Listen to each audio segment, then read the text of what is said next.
esteja entre nós. Como médico veterinário, eu acabei me interessando por associar as informações contidas na doutrina espírita sobre esse tema com informações da literatura acadêmica. Eu vou mostrar algumas coisas para vocês, né? Então vamos lá.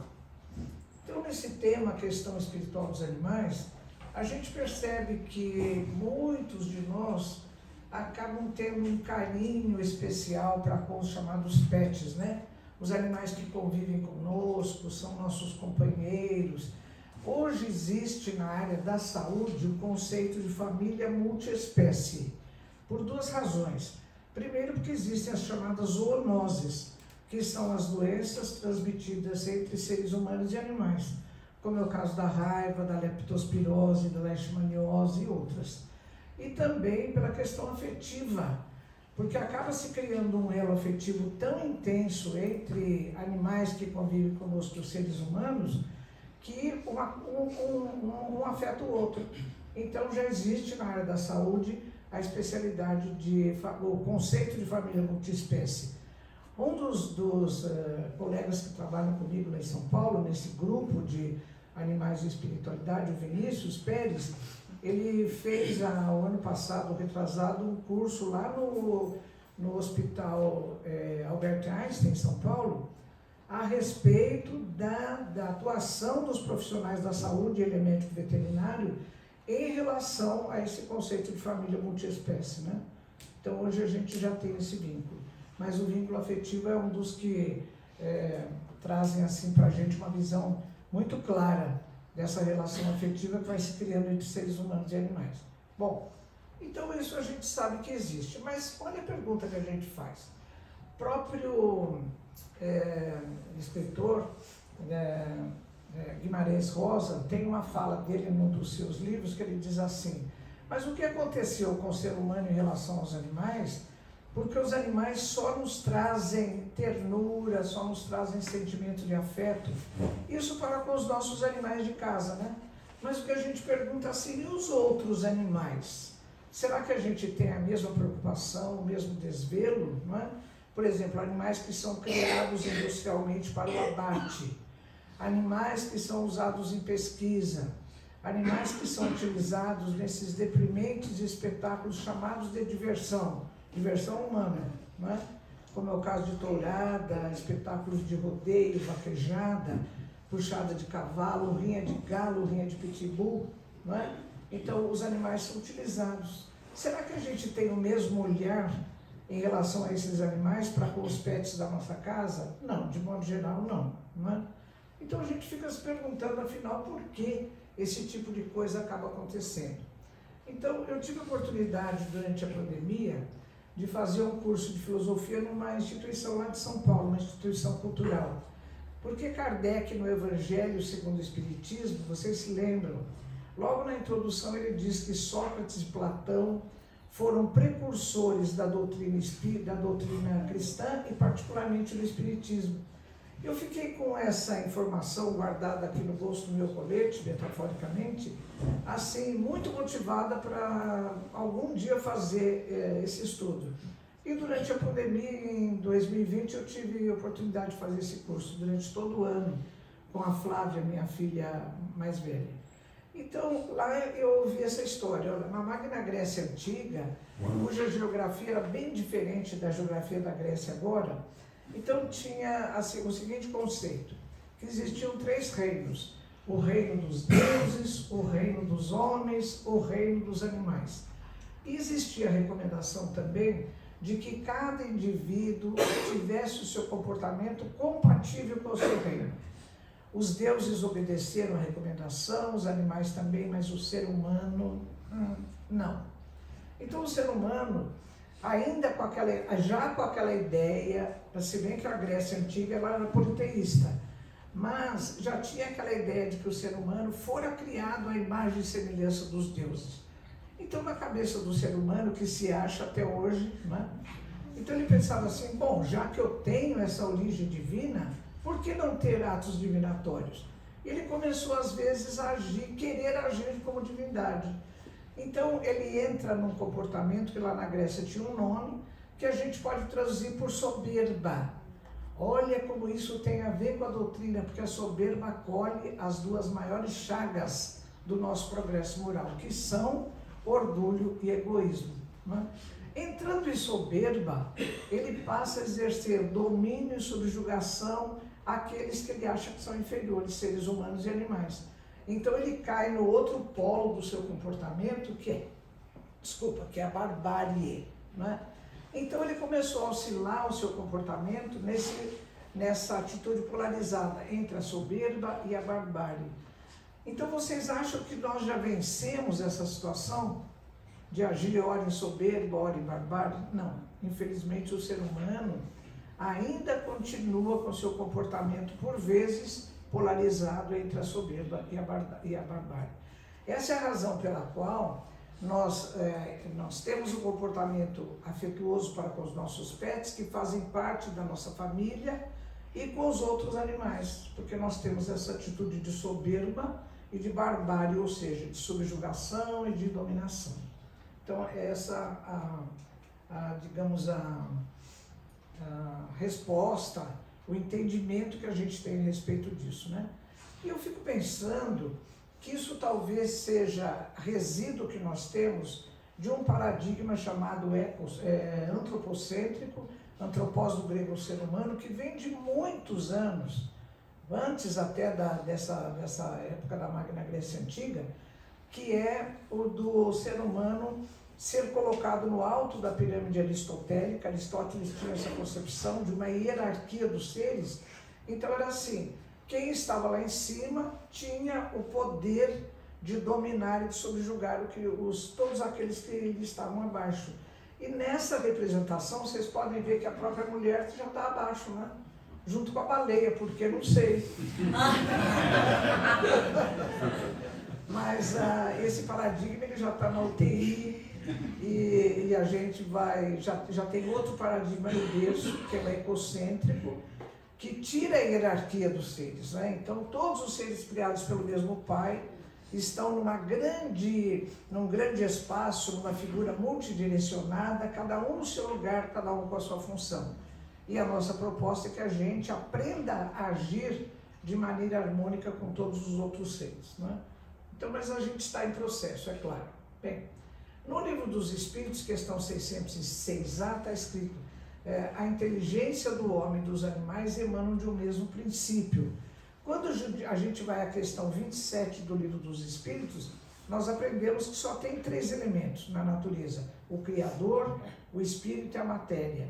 Então, não há por que o ser humano querer se achar diferente, porque o princípio inteligente dos animais e o nosso espírito são de mesma essência, é a mesma coisa, apenas em estágios evolutivos diferentes, né? Então nós temos que nos convencer intelectivamente de que não somos um ser à parte, somos um ser à parte no sentido da responsabilidade que temos para com os outros seres da natureza, não é? Bom, vamos lá, vamos para frente. Então eu acho que nós temos que partir do conhecimento da verdadeira natureza dos animais, para que a gente possa entender por que nós temos o dever de respeitá-los, a primeira coisa, e quando possível também amá-los. Então vamos ver isso. Eu proponho que a gente siga a mesma estrutura da doutrina espírita, que é de conhecimento, que é de reflexão filosófica, com consequências morais. Lembrando que as consequências morais dizem respeito ao exercício do nosso livre-arbítrio, das nossas escolhas. Então, as escolhas nossas em relação ao comportamento com os animais vão depender da maneira como nós conhecemos a sua verdadeira natureza. Eu vou colocar para vocês essa figura de propósito, é o macaco se olhando no espelho, porque eu já vou antecipar. Pela doutrina espírita, nós ficamos sabendo que a natureza dos animais, como a nossa, também é dual. Ou seja, eles têm o corpo físico, mas a sua verdadeira essência também é espiritual, como é a nossa, né?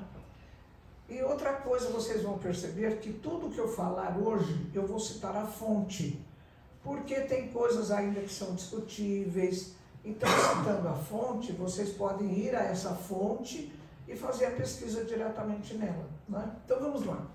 Livro dos Espíritos, questão 597. Kardec pergunta: já que os animais têm uma inteligência que lhes dá uma certa liberdade de ação, há neles um princípio independente da matéria. Eu destaquei essas duas palavras, olha, inteligência e princípio. Kardec vai usar essas mesmas duas palavras em outras perguntas. E também pelo seguinte, quando Kardec fala, bom, já que os animais têm inteligência, vocês perceberam que ele não está perguntando se os animais são inteligentes, ele já está afirmando.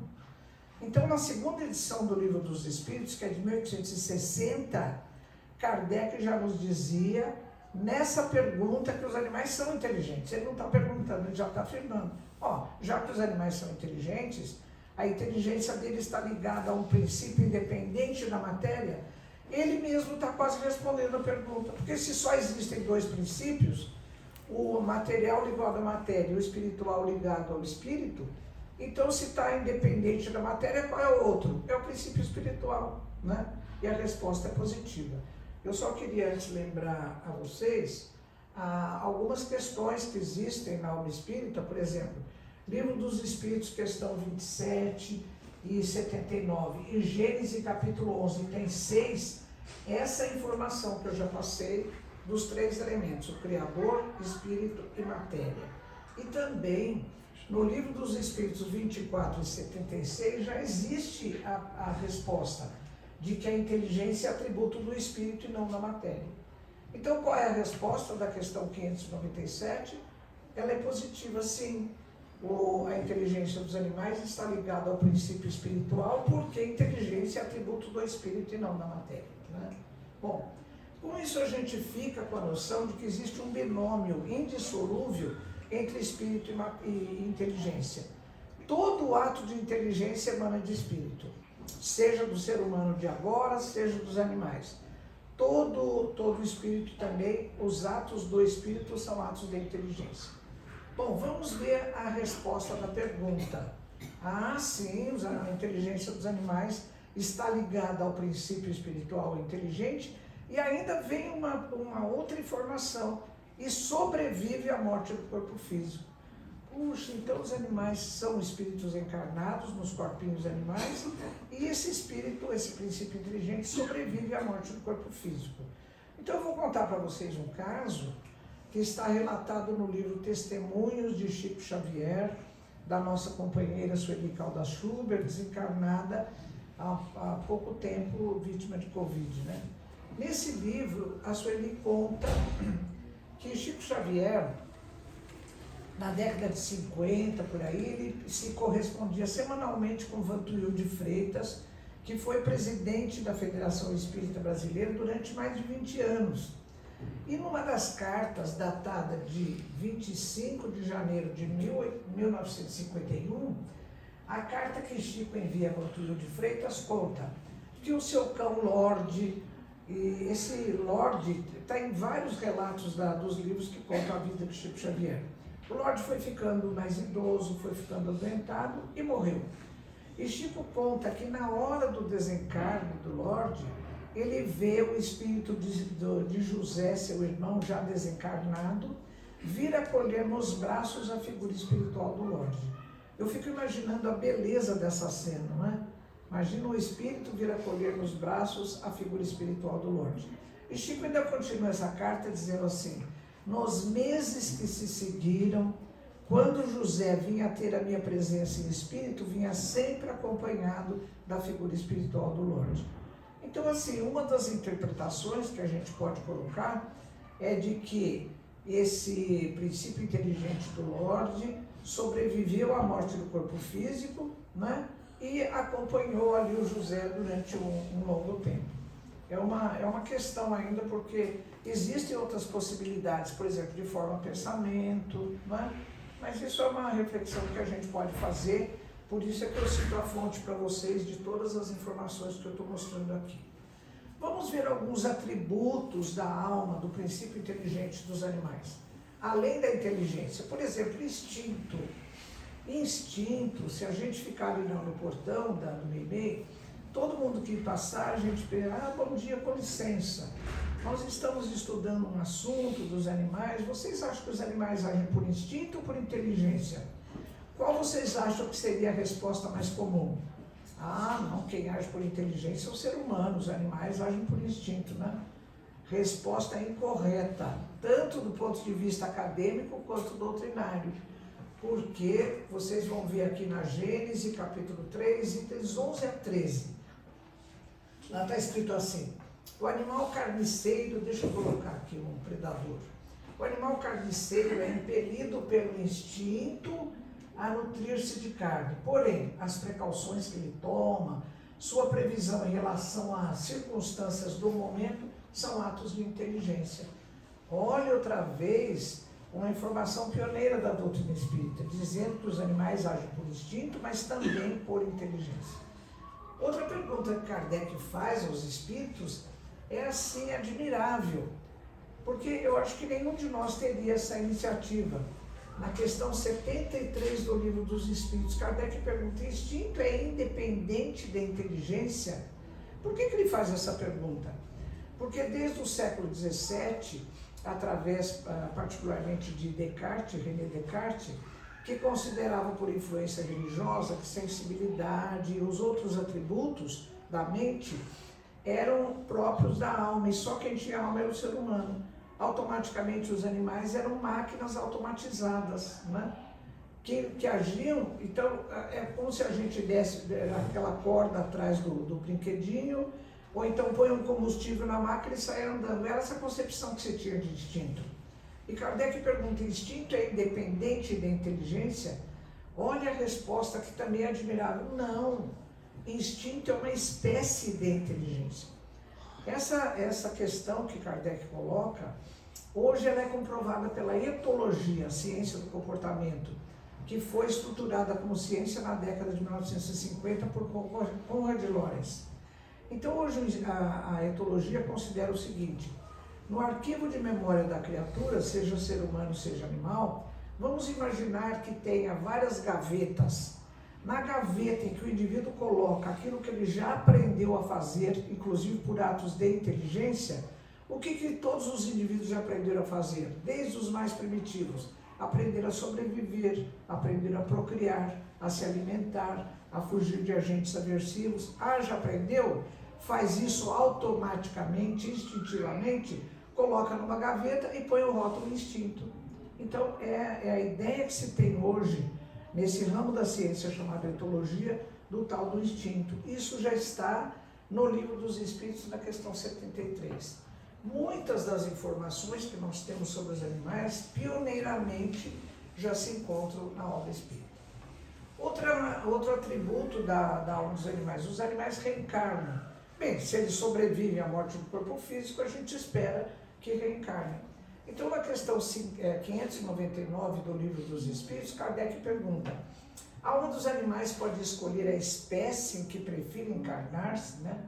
Então, eu fico pensando na Blanquita, nossa última gata lá, e eu ficava olhando para ela e falava: será que a Blanquita vai escolher assim, reencarnar como onça do Pantanal, né? Alguma coisa do tipo? Os espíritos dizem: não. Os animais não têm o livre-arbítrio suficientemente desenvolvido para isso. E numa outra pergunta aqui perto, eles dizem assim: os animais têm livre-arbítrio para suprir as necessidades da sua vida. Então é assim: o animal está com fome, ele vai procurar alimento; o animal está com frio, ele vai procurar um lugar mais apropriado, e assim por diante, né? Então ele tem um livre-arbítrio, mas limitado às suas necessidades de vivência encarnatória. Outra pergunta que Kardec faz em relação a isso é assim, na 601. Os animais seguem uma lei progressiva, entenda-se reencarnatória, porque todo esse trecho do Livro dos Espíritos trata do processo reencarnatório. Os animais seguem uma lei progressiva pelo processo encarnatório como os homens? Sim. Os animais também progridem através do processo encarnatório. Olha quanta informação nós temos, né? Ah, eu coloquei aqui para lembrar de contar para vocês um outro caso, né, Lucas? Professor, quando vai ficando mais idoso, começa a contar casos. E a gente ria dos nossos professores, né? Agora sou eu que conto caso. Então eu estou revelando aqui a minha faixa etária. Então, o Divaldo que me contou esse caso, e eu coloquei no meu livro A Questão Espiritual dos Animais. Disse ele que Chico tinha um cachorro chamado Dom Pedrito, esse cachorro morreu atropelado. O Chico ficou muito aborrecido porque ele sempre foi muito afeiçoado aos animais. E um dia, depois do Dom Pedrito desencarnado, ele estava andando por uma calçada e não tinha percebido que um cachorrinho pequeno vinha acompanhando os passos dele. E segundo o Divaldo, o próprio Emmanuel falou: Chico, para e olha para esse cachorrinho que está te acompanhando. O Chico parou, olhou e falou: por quê? Ele falou: Chico, é o Dom Pedrito que está voltando para você.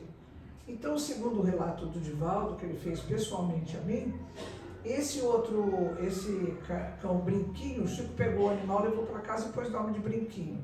Então, esse caso é sugestivo de que o Brinquinho seja a reencarnação do Dom Pedrito. No meu livro, A Questão Espiritual dos Animais, eu conto outros casos que me foram passados. Eu sempre coloco assim: sugestivos de reencarnação, não é?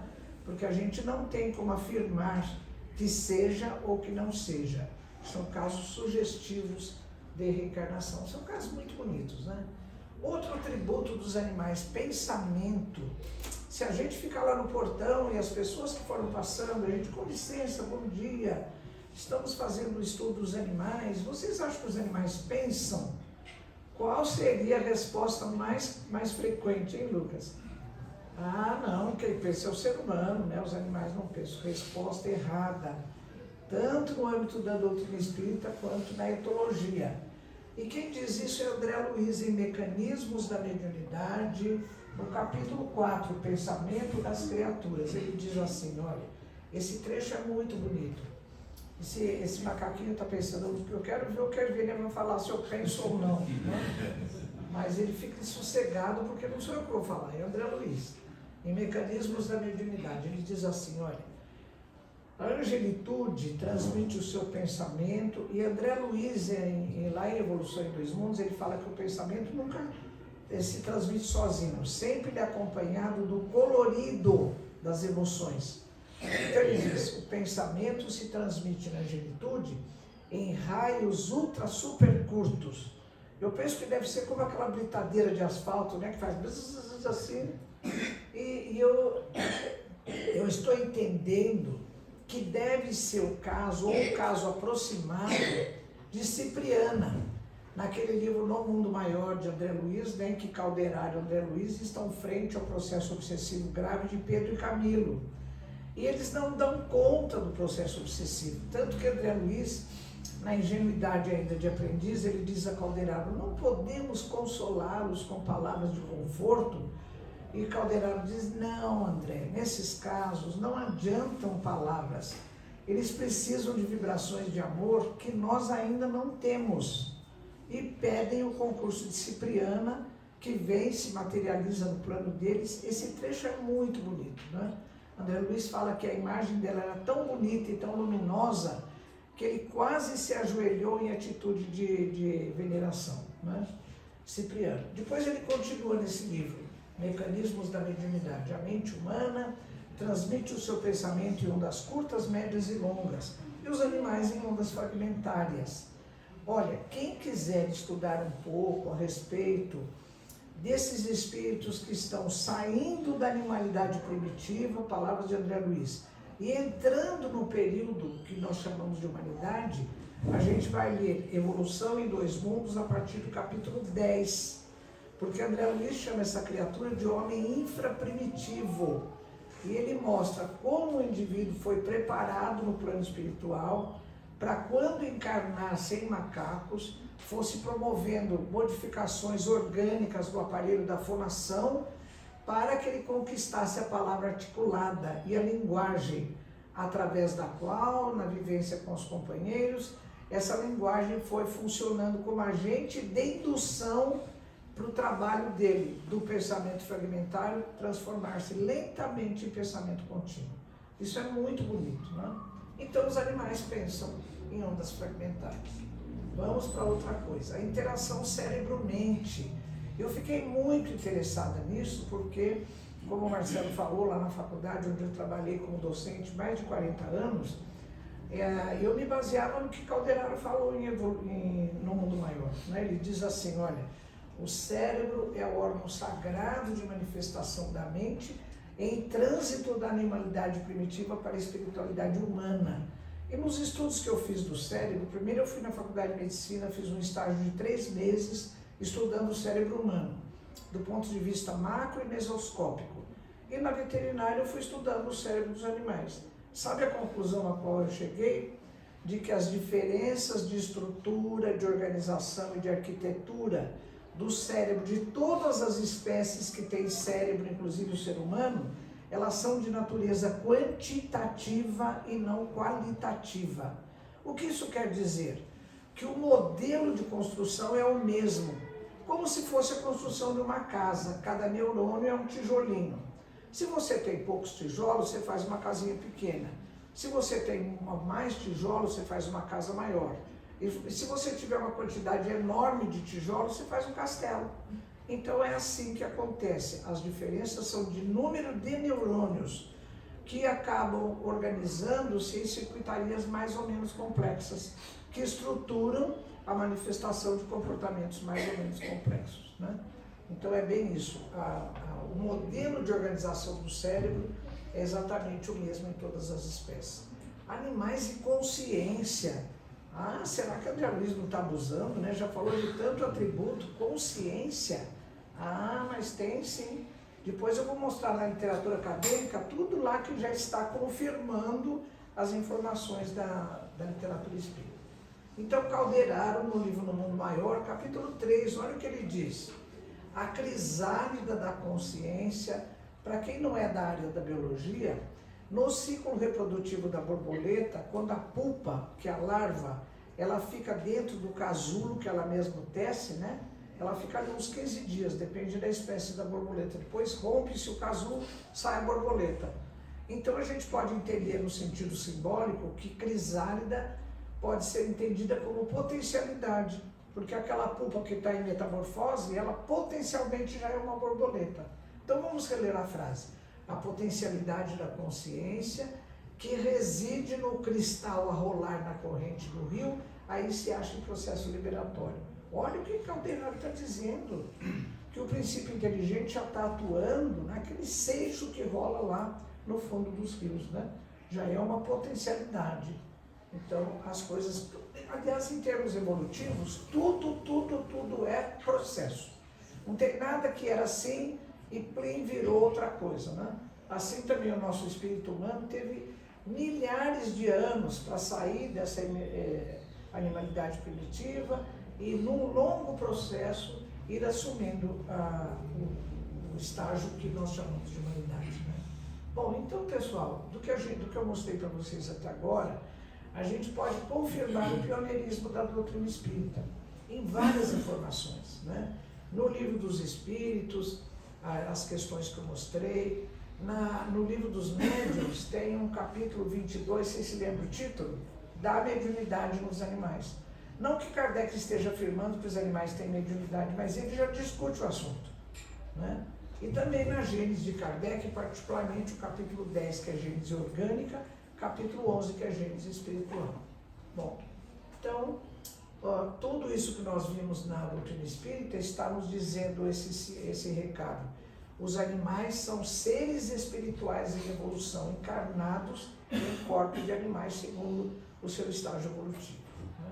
Bom, então, vamos rever os conceitos que a gente emitiu até agora da doutrina espírita. Eu quero que vocês me acompanhem e concordem ou não comigo. Os animais são seres espirituais, é a essência deles. Os animais reencarnam e evoluem. Os animais são seres inteligentes. Inteligência é atributo do espírito e não da matéria. Uma grande corrente da neurologia até hoje, da neurociência, ela é materialista. Ela não aceita isso de que a inteligência, a vontade, a consciência sejam atributos do espírito, mas sim sejam produtos do metabolismo do cérebro, né? São chamados fenômenos epicerebrais, é uma visão materialista. Instinto é uma espécie de inteligência. Lembra daquela pergunta de Kardec, 73? Os animais têm pensamento fragmentário. O cérebro, como no ser humano, é o órgão de expressão da sua mente. Nos animais, já desde quando minerais, existe o despertar, a crisálida da consciência, né? Bom, tudo isso agora a gente vai pegar e comparar com dados da ciência acadêmica. Vamos ver se eles batem. O que diz a ciência hoje? Fala, os animais hoje são seres sencientes. O que é isso? Essa palavra vem do latim sensiens, que quer dizer que sente. Acontece que a sensibilidade, ela não vem sozinha, ela vem num combo, num pacote. Porque o ser tem sensibilidade, ele tem memória, ele tem associação de ideias. Todos aqueles atributos que a gente viu vêm juntos no mesmo pacote. Então a senciência, embora etimologicamente venha dessa palavra sensiens, que quer dizer sensibilidade, ela agrega também, ela acolhe também os outros atributos da alma dos animais. Então os animais são seres sencientes, pensam, têm vontade, tudo isso a ciência de hoje admite, né? Que então também admitem que eles sofrem física e mentalmente. Aliás, em 1989 eu escrevi um artigo numa das revistas lá da Faculdade de Veterinária da USP com o título Os Animais Têm Alma? Porque naquela época eu era presidente da comissão de ética e não tinha regulamentação para uso de animais, nem ensino, nem pesquisa. Então eu reuni a comissão, estudamos, fizemos um protocolo, uma minuta e submetemos aos órgãos, né? Conselho Departamental, CTA, congregação. Na congregação, 2 colegas acabaram comigo, porque eu usei várias vezes nesse texto a expressão sofrimento mental dos animais. E os 2 disseram, Edvênia, por favor, mente é atributo humano, você não pode falar em mente nos animais. Eu falei, mas do que vocês estão falando, né? Então, injuriada que eu fiquei, eu fui para a biblioteca e comecei a levantar coisas e escrevi esse artigo para dar esse recado aos meus colegas que os animais têm sim essa dimensão chamada de mente, o psiquismo, né? E a palavra alma, que eu usei de propósito como uma isca no anzol, ela remete ao latim anima, que quer dizer mente, psiquismo e também alma e espírito.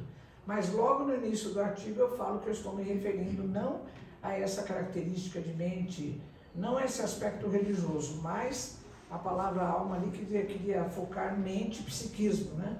Que é um tributo que os animais têm sim, por que não? Bem, mas olha, vejam bem como hoje ainda o ser humano naquela pendulação entre a soberba e a barbárie, ele interpreta a senciência dos animais. Eu sou voluntária junto ao Fórum Nacional de Proteção e Defesa Animal. Eu faço pareceres técnicos como médica veterinária que vão para o Ministério Público, vai para lá, vai para cá. Bem, então o Fórum mandou para o Senado Federal um projeto de lei para que o Senado não considerasse mais os animais como são considerados como bens semoventes, são coisas, né? Por exemplo, o casal se separa e tem um cão de estimação dos 2, ficam brigando na justiça quem é que vai ficar com o animal. Às vezes um vende para o outro, ou compra o animal. Então é assim que o direito vê os animais. Então o fórum falou, olha, já existem trabalhos na ciência mostrando que os animais são sencientes. E pediu ao Senado Federal que considerasse os animais como seres sencientes. O Senado aprovou, que beleza, foi muito bonito. Então, aprovou os animais são seres sencientes, mas sabe o que consta ali no texto do Senado?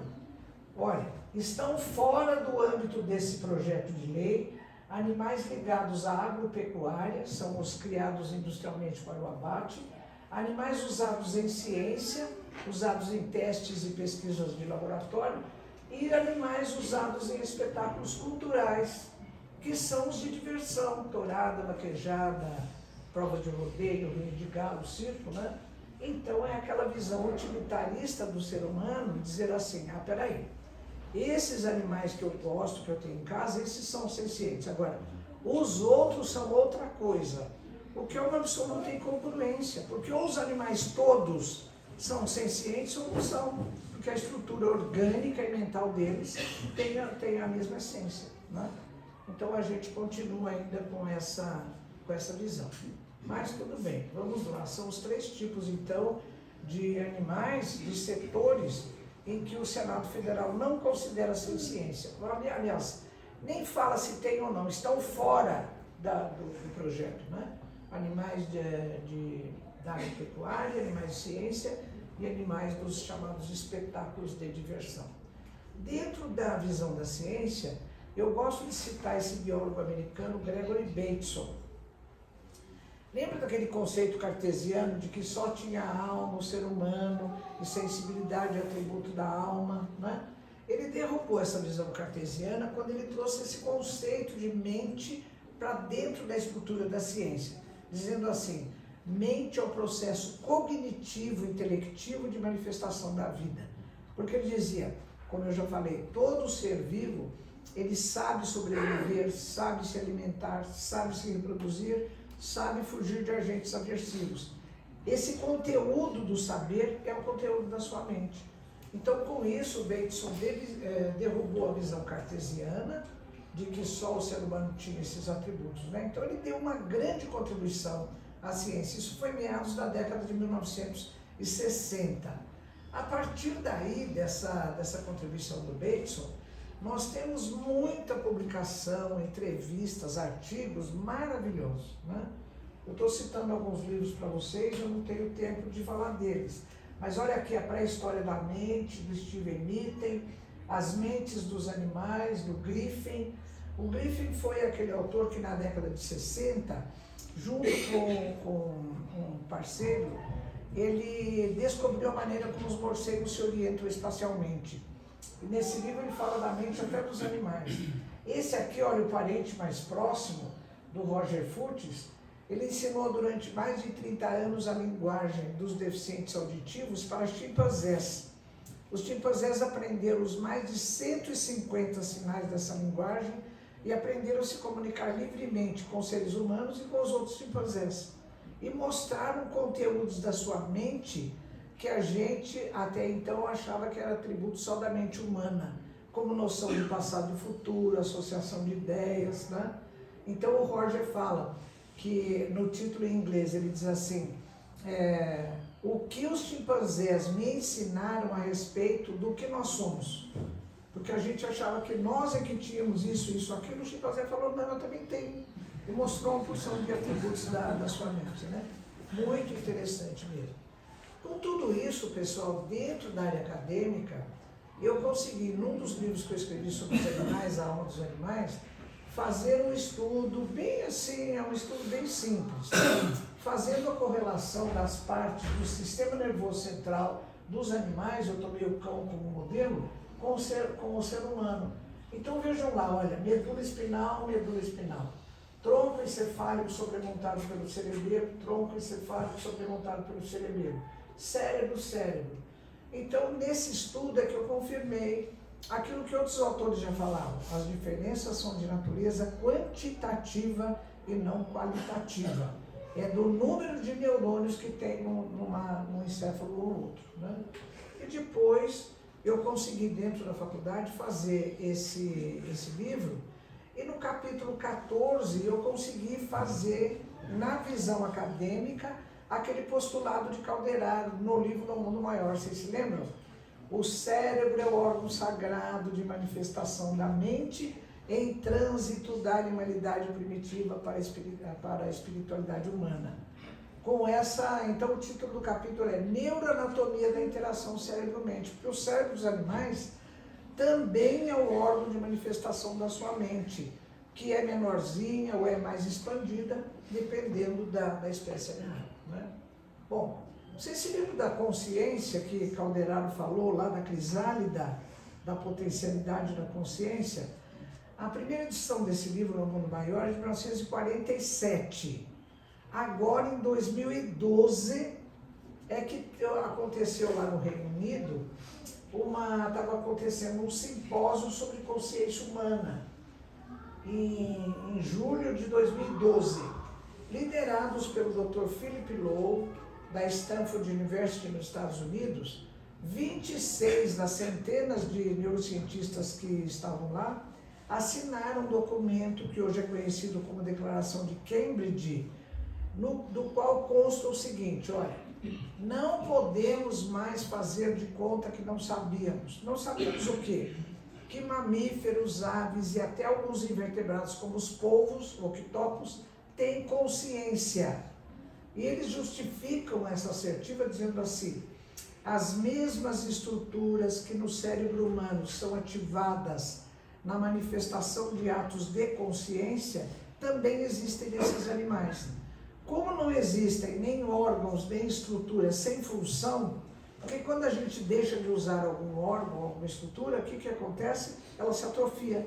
Então eles dizem, como não existe órgão nem estrutura sem função, o que estariam fazendo essas estruturas do cérebro desses animais? Isso é altamente sugestivo de que eles também tenham níveis de consciência, né? Então, desde 1947, Calderaro esperou para em 2012 a própria neurociência confirmar o que ele estava dizendo lá, né? São então, coisas muito bonitas. Bem, e hoje em dia, com a tal da ressonância magnética funcional, naquele tubo, né? Não sei se vocês já entraram naquele tubo, bem perverso, né? Eu, como sou claustrofóbica, olha, todos os espíritos são chamados para me ajudar a ficar dentro daquele tubo, às vezes em que eu estive lá. Mas eu fiquei muito humilhada, porque esse autor, por exemplo, Endicks, ele treinou 10, 12 cães para ficarem comportados dentro do tubo. E eles ficaram. E eu fiquei assim pensando, puxa, eu já sou um ser humano, já venci várias etapas, e eu não consigo ficar dentro daquele tubo sem muito sofrimento, e os cães ficam lá numa boa, né? Então, aquela soberba da gente, aquela barbárie tem que acabar, porque a gente ainda tem os resíduos, né, de vivências. Eu devo ter tido alguma vivência que me imprimiu na mente esse medo, né?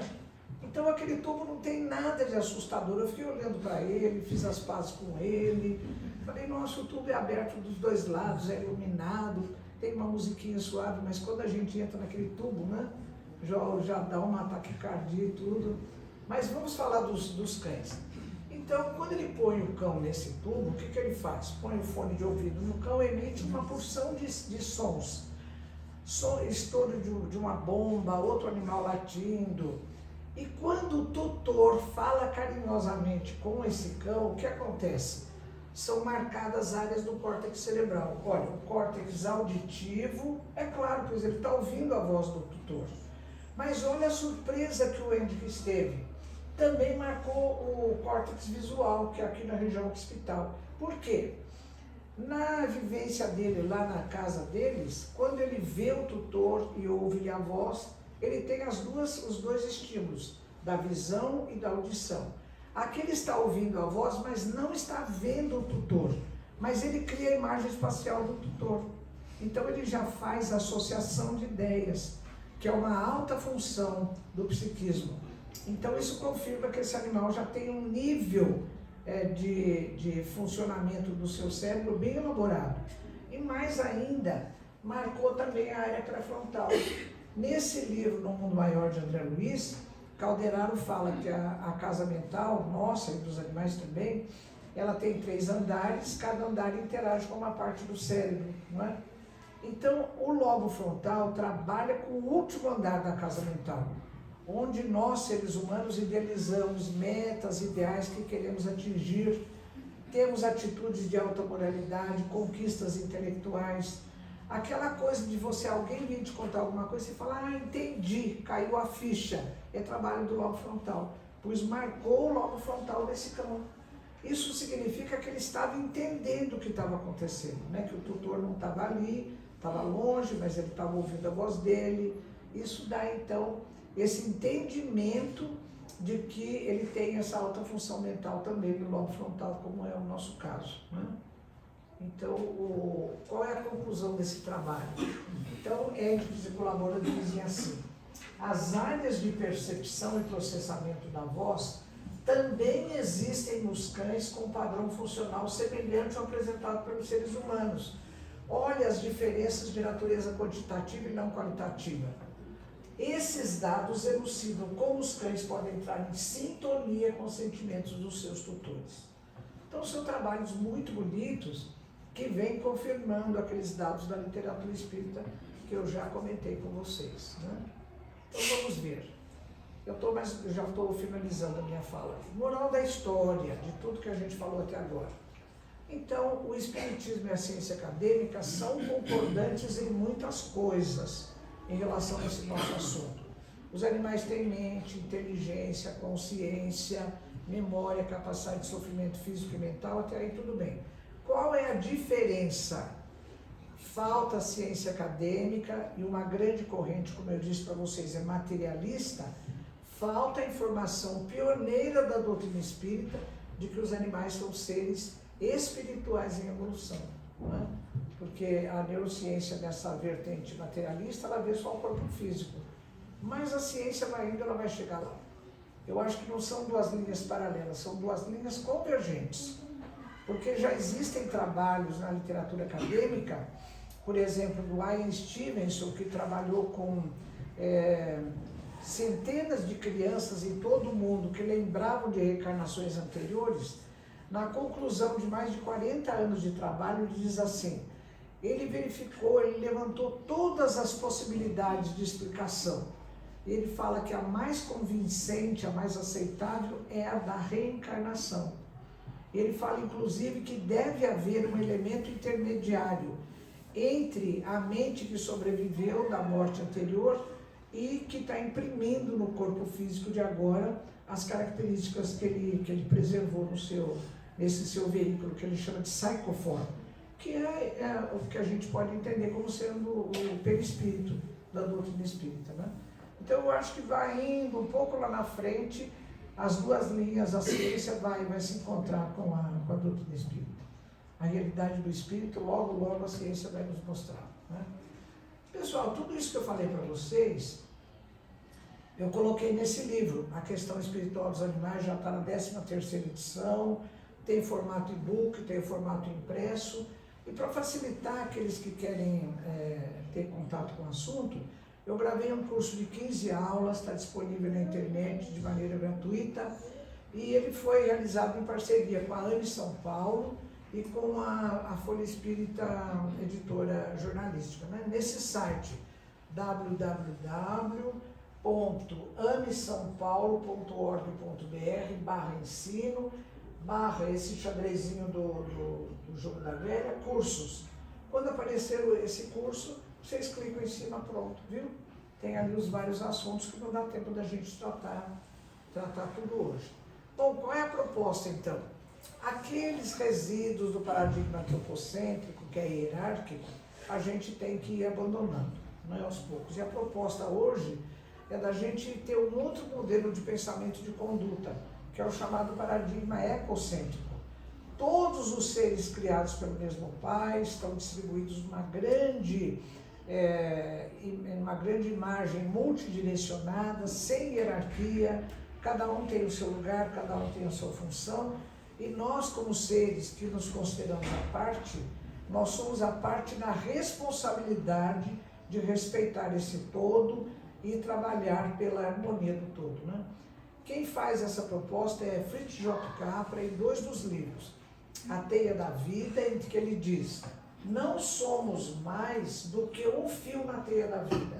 Em outro livro, Pertencer no Universo, ele diz: não somos donos do mundo, apenas pertencemos a ele. Aliás, quando a gente chegou aqui, esse planeta já estava com milhões de espécies, e nós fomos os últimos locatários, né? Estamos aqui alugando esse nosso planeta, né? Então nós não somos donos daqui. Então, pessoal, eu queria contar para vocês que eu coordeno lá na AME São Paulo o que eu chamo de Núcleo de Medicina Veterinária e Espiritualidade. E também na AME Brasil tem o mesmo núcleo. Hoje nós já somos 10 núcleos de Nuvetes, inclusive um em Portugal, de uma menina brasileira de Recife que foi para lá. Então eu vou fazer agora, junto com o pessoal da AME São Paulo, o 6º encontro presencial lá na Federação Espírita do Estado de São Paulo. Tanto os encontros do Nuvete São Paulo quanto do Nuvete Brasil, a duras penas, mas eu consegui fazer dentro das federativas, em São Paulo, dentro da Federação Espírita do Estado de São Paulo, e do Nuvete Brasil dentro da FEB, lá em Brasília. Nós vamos fazer agora o 5º encontro, mas como ele vai ser virtual, vai ser só uma reunião dos Nuvetes e não vai ter acesso ao público, mas esse aqui é presencial. Então, quem estiver em São Paulo, ou quem tiver parente em São Paulo, amigo em São Paulo, passa essa informação, viu? Que eu vou ter muito carinho em receber todos lá.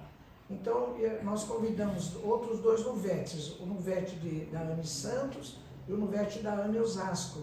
Vai ser no dia 4 de dezembro, que é um domingo, das 9 da manhã ao 12h30, no Auditório Bezerra de Menezes, que é logo no térreo ali daquele prédio da Rua Maria Paula, viu? Vocês estão convidados. Para terminar, eu quero lembrar alguns conselhos de grandes mestres. Olha que beleza! Eu gosto de citar esse filósofo inglês do século XVIII, XIX, que ele dizia assim, olha, nós temos que resgatar no ser humano o sentimento da compaixão, porque na ciência, a tal da compaixão tem uma visão muito pejorativa, não é? Herdamos de Claude Bernard, que foi um grande cientista, um grande pesquisador em animais no século XIX, essa ideia de que o pesquisador deve ser frio em relação ao seu objeto de pesquisa. E o Claude Bernard e o Jeremy Bentham falavam, isso não, ele já tinha falado antes, nós devemos resgatar, conservar o nosso sentimento de compaixão, para com tudo e para com todos. Nem precisaríamos perguntar se os animais são capazes de pensar ou de se comunicar. Bastaria saber se eles são capazes de sofrer. São, nós temos o dever de respeitá-los, né? A postura do Bentham eu acho bem assim, bem razoável, né? E Alexandre, no livro Missionários da Luz de André Luiz, capítulo 4, eu sugiro que vocês leiam ou releiam esse capítulo.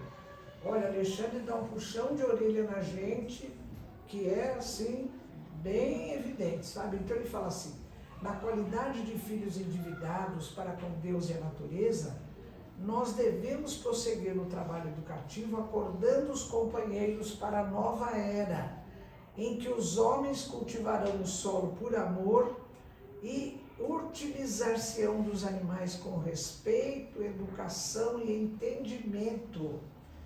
Ah, meu Deus, isso é da década de 1940, né? Tomara que essa era não demore a chegar, não é? Vamos a André Luiz outra vez. Em Conduta Espírita, capítulo 33, o título desse capítulo é Conduta Espírita perante os animais. Ele dá, sim, um código de conduta espírita perante os animais.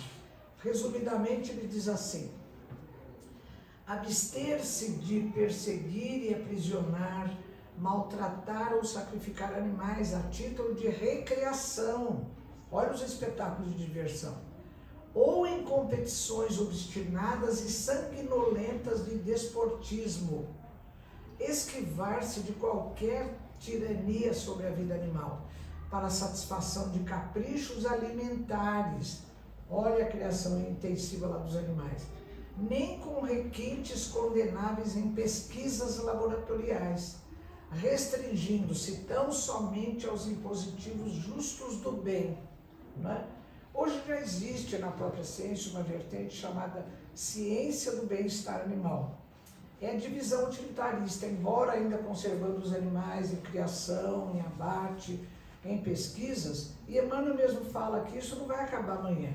Mas nós temos que ir assim, aliviando o sofrimento dos animais, esperando as belezas de um futuro que virá. Ele vai chegar um dia, né?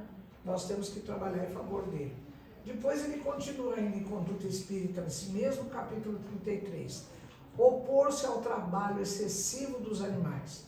No socorro aos animais doentes, usar os recursos terapêuticos possíveis, sem desprezar mesmo aqueles de natureza mediúnica.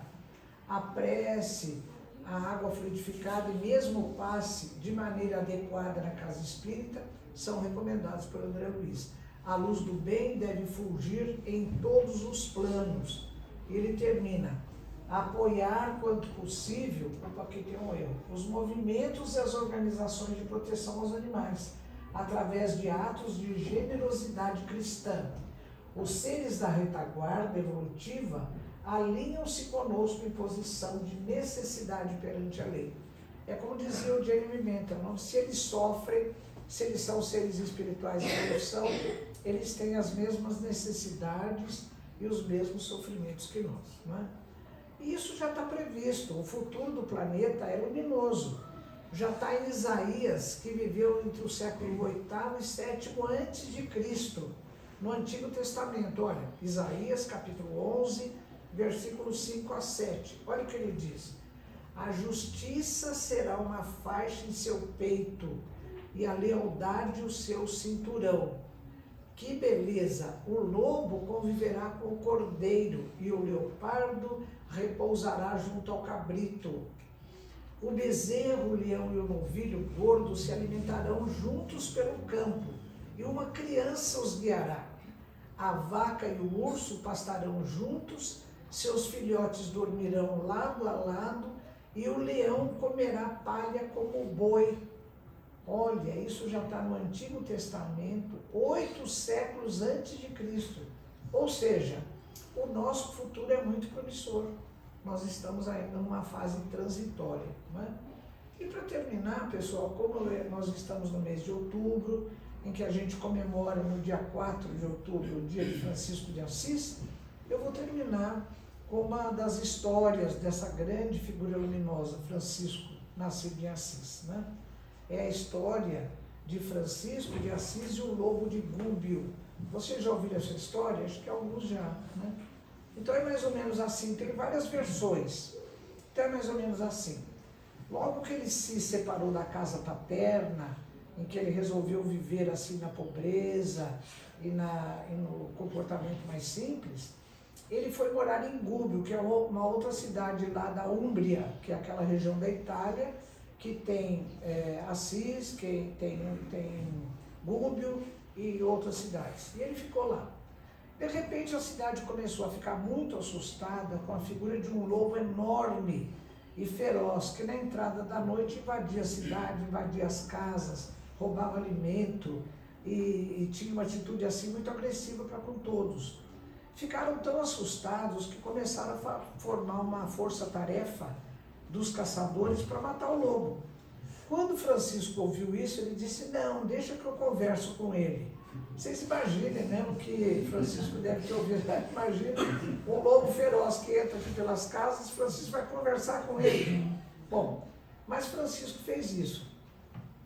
Ele começou a esperar o lobo na entrada da cidade, pôs alimento assim ali longe. O lobo chegava, comia, e Francisco ia. Eu imagino que Francisco deve ter feito mais ou menos o que Gúbio, com um B só, fez no livro Libertação em relação a Saldanha, que era o chefe dos obsessores de Margarida, que havia sido filha de Gúbio, né? Então ele fica vibrando amor para o Saldanha, fica vibrando até que o Saldanha entre em sintonia. Assim Francisco acho que fez, ficou vibrando amor com esse lobo e tal, falando, olha, eu entendo que você está com fome e tal, foi indo, o lobo foi chegando, até que aconteceu isso. Então ficaram amigos, Francisco começou a levar o lobo para dentro da cidade, outras pessoas foram chegando, e o lobo acabou ficando uma espécie de mascote da cidade, né? Então Francisco mostrou para nós, há quase 1000 anos, porque ele viveu no século XII, né? Essa proposta de harmonia do ser humano com os seres da natureza, que a gente está resgatando hoje, né? Mas Francisco já viveu isso há quase 1000 anos atrás. Então nós temos muitos exemplos, né, de que isso é possível. Agora Emmanuel mesmo diz, a todas as transformações, especialmente no campo da criação industrial de animais para abate, a utilização de animais em pesquisa, as transformações enquanto humanidade diz, são difíceis e lentas. Elas vão começar individualmente. Então cada um é que vai saber o seu momento de mudar uma atitude. E também em relação a pesquisas e a utilização de animais em pesquisa, já existem pessoas trabalhando com a busca de métodos substitutivos e alternativos, então o processo está andando, né? A gente o que tem que fazer é colaborar com ele para que não demore muito, porque já está previsto desde Isaías, 8 séculos antes de Cristo, né? E figuras luminosas como Francisco de Assis também vêm nos mostrar que a vivência harmônica ela vai ser possível. Ela vai demorar, mas nós também precisamos colaborar para que esse processo ande, né? Na medida das nossas possibilidades. Pessoal, agradeço muito a presença de todos, Envio um abraço fraterno também aos internautas que estão vendo aqui a nossa exposição ou que vão ver depois, né? Agradecendo a todos que estão presencialmente aqui ou virtualmente e também ao plano espiritual que nos assiste. Muito obrigado a todos, fraterno abraço.